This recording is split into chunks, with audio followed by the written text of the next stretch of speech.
We are off to the Great Sand Dunes. I am so excited. I've seen pictures and it looks fabulous.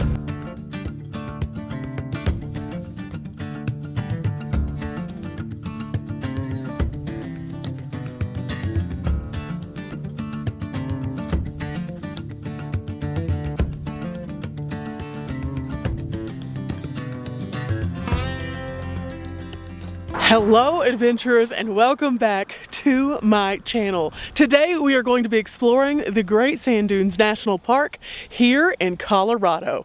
This natural wonder is amazing to see. As you drive down the road, it starts to creep up on you. You see it just jutting out of the horizon and it's surrounded by beautiful, beautiful flowers. I cannot wait. The visitor center is just right up this road, so let's go.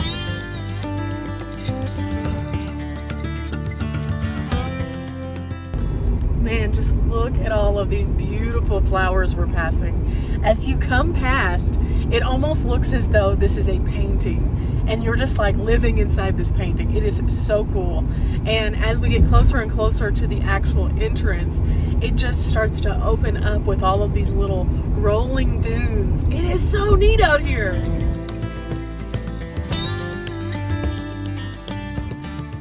Okay, we're almost to the entrance. It's time to get out our park pass.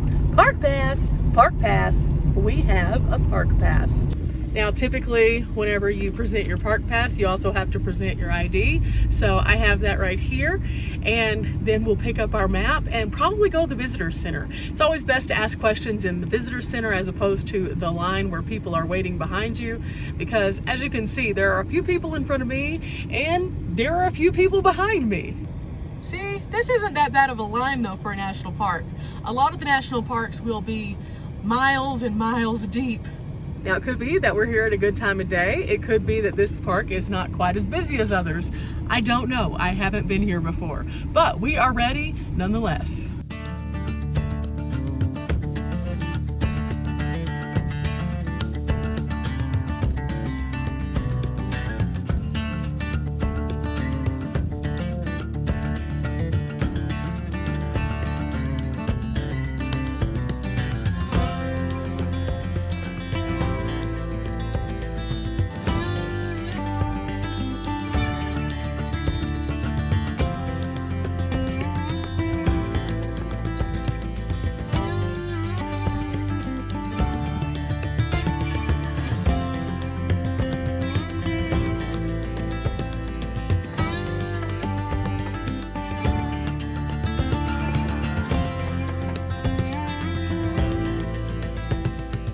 Okay, adventurers, we are starting off at the visitor center, and currently when I am visiting, masks are required for everyone. So if you're coming out, just kind of know that that's going to be the new norm for a while. The visitor center also is kind of split in half. So normally you would go in this side, which has the restrooms, and then you could go straight through. But right now they're making you walk around the building to this other side because they're trying to control the traffic.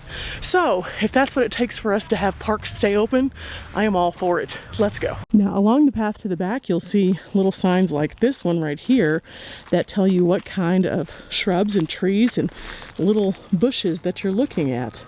In addition, a trail starts from this side that tells you more about the different area leading up to the dunes out here. So each one of these signs, you can kind of see there's one over there, and then as we kind of go over to this direction, there's another one, and then way off in the distance is another one. But of course, we will see a little bit more about this trail on the inside likely, so we'll check that out and see if it's something that we're interested in, or if we're just interested in going out to the dunes. I am loving these views. This is a beautiful park, and in kind of a really untraditional way. Normally whenever we think of the beauty, we think of the big mountains, the forests, the waterways, but here we have the most impressive dunes in the United States, and it is breathtaking. Now this right here tells us actually how the dunes in front of us are formed, and it says that they are responding to wind patterns and sand supply constantly. So you can see some of the different kinds of shapes that we might see. And we are right where this little dot is. So if we look out, this is what the dunes look like while we're visiting, but they constantly are changing. I always love to find these because it gives you a closer look, but I don't know if you guys can see this, but I'm gonna try. There are little people out there and they look like ants from here, but whenever you see them through here, you can see they're really people.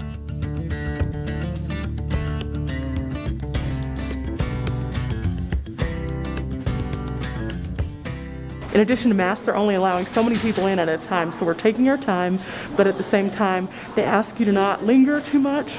So I'm gonna look at some of the displays, share them with you, find a couple things, and get out of here.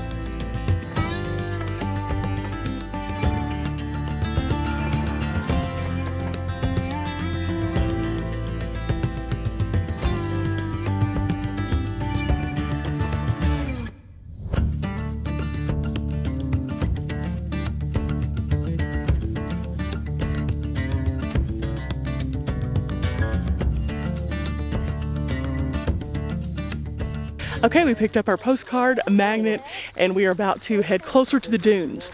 The visitor center is lacking a little bit from what they normally are. Everything's covered in plastic, you can't touch things, and that's okay, but some of the learning exhibits they are actually not able to have because there's so many people who come through. And I get it, but they are providing additional ranger talks, which we actually checked out one of whenever we first got here, and it was pretty cool. Compared to a human human. You can see how big they actually were. Yeah. So it would take a lot of strength to take one of these down, wouldn't it? Oh yeah. Yeah. Or Boy Scout. So the next people that we're going to be talking about, we're going to go about 2,000 years later to about 9,000 years ago, is the Folsom. So this is a Folsom Arrowhead. They were also a hunter-gatherer society. So what do you think they were hunting? Some of you guys hit on it earlier. Buffalo. Yeah. Elk. Now, since the visitor center doesn't have quite as many exhibits, we're going to be turning to our little trusty map right here.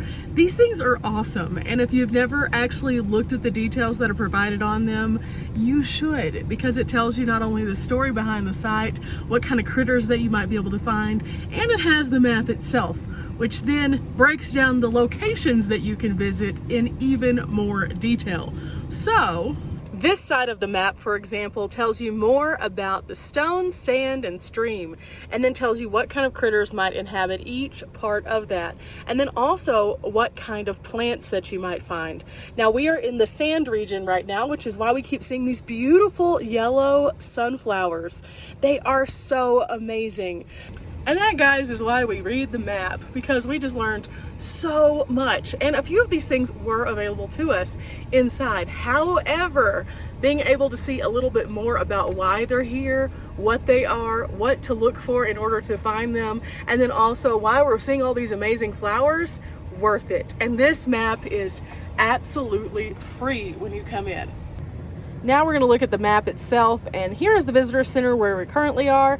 This roadway that leaves the visitor center runs all through the park, and you can actually take it into some pretty rough territory up here all the way up to Medano Lake. Now, one of the rangers did just mention that you need a 4x4 to get to some of these sections, so we won't be going all the way that way, but this region right here is up for the exploring, and we're going to see what kind of pull-offs that there are, and then maybe stop at one of these and make ourselves some lunch.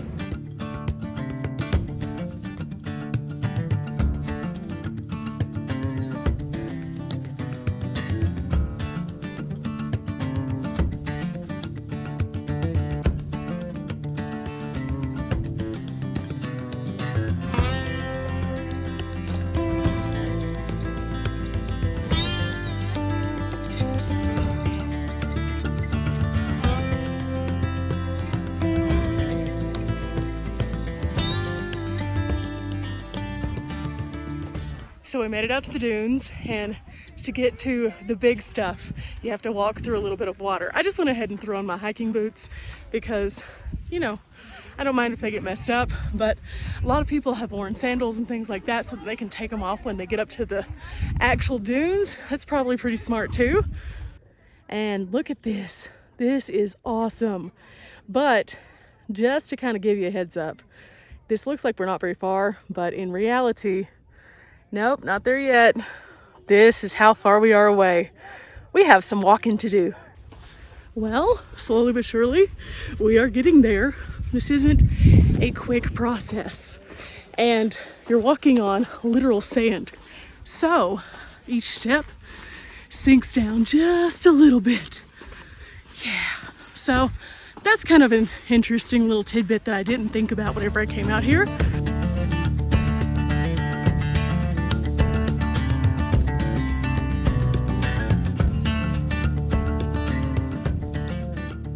It is awesome out here. I'm just watching all the people who have the boards and then the sleds. It is so cool. And next time I come out, I will definitely get one. I've done that at the White Sands, but I didn't know how that would work with me, with all my equipment in the sand out here. So I decided not to, but just watching everybody else. This is so fun.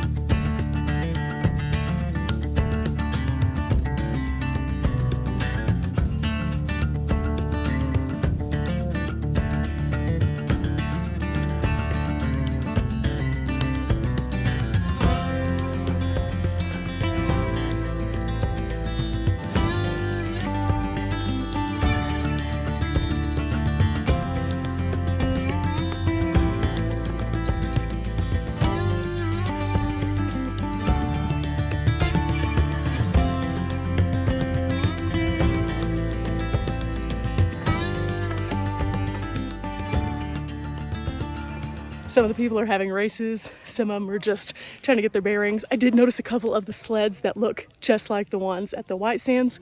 So this is really fun. And it is about noon, so it's the time of day where it's starting to heat up. So I'm gonna be hydrating, watching a few more of these people, maybe trekking a little bit further, and then going back and getting some lunch.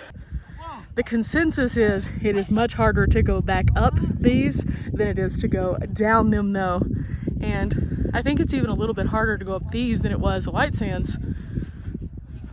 Now it appears that waxing is important. Special boards are definitely suggested, and that sometimes the lighter weight kids are having a harder time going down because they just don't have the gravity to pull them down. But some of the adults are catching some breeze for sure. They are going way on out there.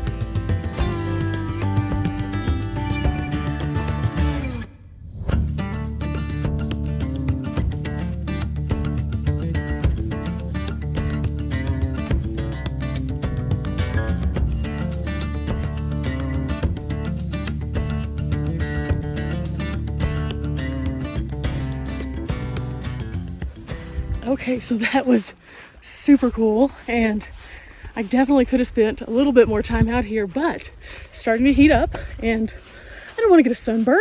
So let's go back to the van, pull off at one of those little picnic areas and make ourselves some lunch. This is how far we've come, and this is how far we still have to go. No biggie. This is a good exercise for today. And I have seen a few people coming out here with little umbrellas. That was smart. That was super smart. I should have done that. Like this person. They aren't gonna have to worry about the sun like I will. That was so smart. Now, unlike White Sands, you can't really bring a canopy out here because, well, it's like a mile out to the dune. So you would have to be carrying that.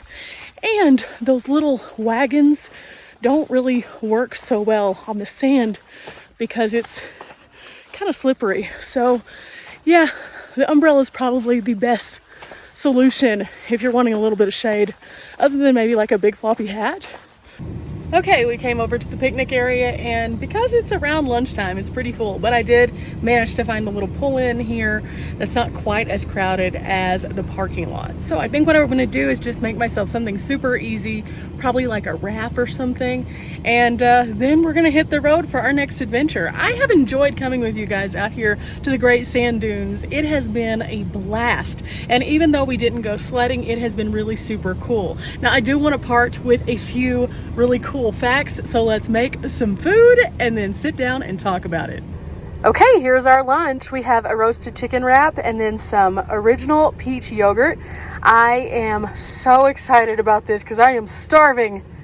Keep in mind, this morning I decided to not have breakfast because I wasn't anticipating walking quite that far to the dunes. So now I am famished. And I would be eating at the picnic table, but the picnic table is in full sun. I mean, look at that. That is not going to be pleasant at this time of day. It is probably going to be super hot.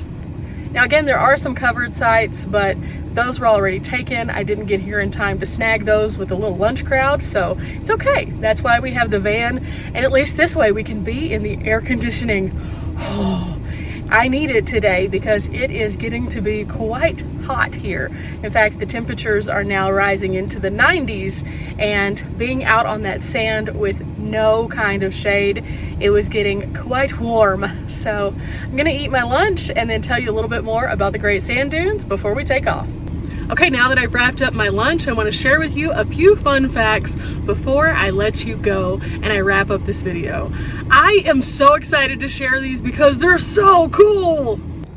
First off, scientists believe that these dunes are probably less than 440,000 years old. These are the tallest dunes in all of North America, even topping out some of those that we find at other national parks.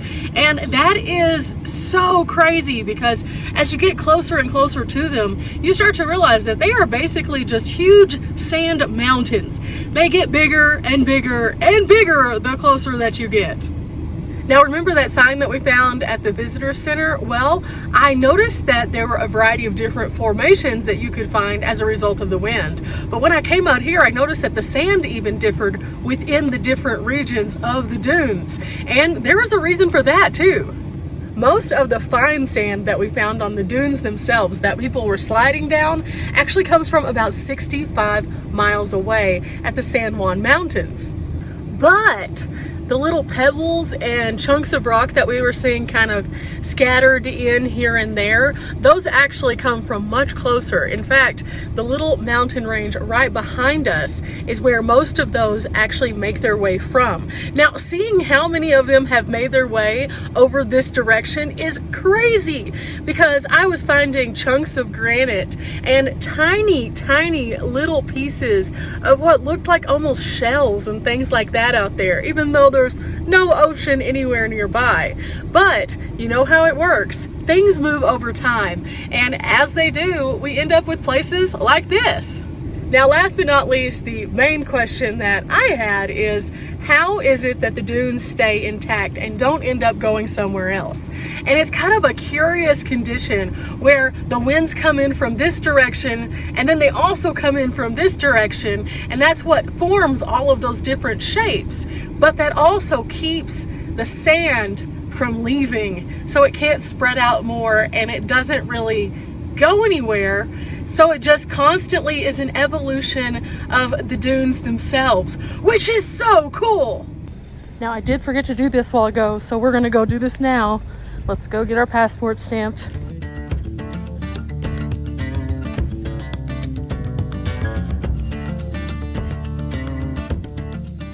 Now, earlier they were giving a ranger talk in this area, but while I'm getting my passport stamped, I decided to go ahead and check out all these, make sure I didn't miss anything. So much cool information. Definitely check these out. Services, how to protect the park, what kind of activities that they have, and another really cool map. Yeah. I love this. This is amazing. This is so amazing. This means anyone can have the opportunity to go out and see exactly what we did today. Good job, Great Sand Dunes.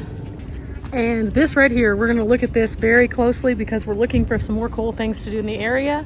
And what is this? That looks so cool.